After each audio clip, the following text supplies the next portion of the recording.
nobody knows. And I sure don't know.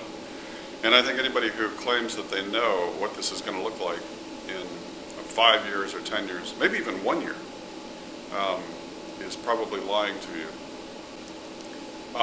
We know that what we used to do is for the most part dead. And what I mean by that is that print journalism used to be the way it was done, and that was about it. And that, of course, is no longer the case. Newspapers still have a very important role, but our resources are diminishing. And a good way to illustrate that is that when I started at the LA Times 8.5 years ago, we had over 1,200 reporters and editors around the world. And today we have fewer than 600. And readers get the wrong impression. Sometimes readers think that we've made this decision to provide less news and a thinner newspaper. And that, well, what are the editors thinking? The editors are thinking that they wish it were different, but the size of the newspaper and the size of the newsroom depends on how many people are buying the newspaper, and more importantly, how many people advertise in the newspaper. And the revolutionary change, of course, with the advent of the internet, is that advertisers in any community, instead of having just one or two options on where to put the local car dealership ad or the department store ad, now have thousands of options. The internet has opened up so many different opportunities.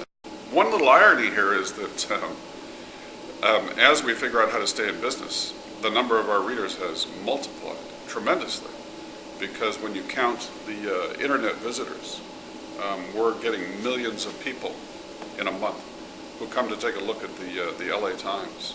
And the problem is, as the word that is used in the industry now is, how do you monetize that? How do you build a business model that works? And nobody's got that figured out. At most newspapers right now, the advertising revenue on the website, despite having more readers than the print side, takes in only 10% of the total ad revenue. That's pretty much an industry standard. So if you're going to have all of those readers, but they're not paying for a subscription online, and you're not getting as many ads, the business model is broken. And many smart people are trying right now to fix it, and nobody has come up with an answer. So nobody knows what's going to happen. There is some hope.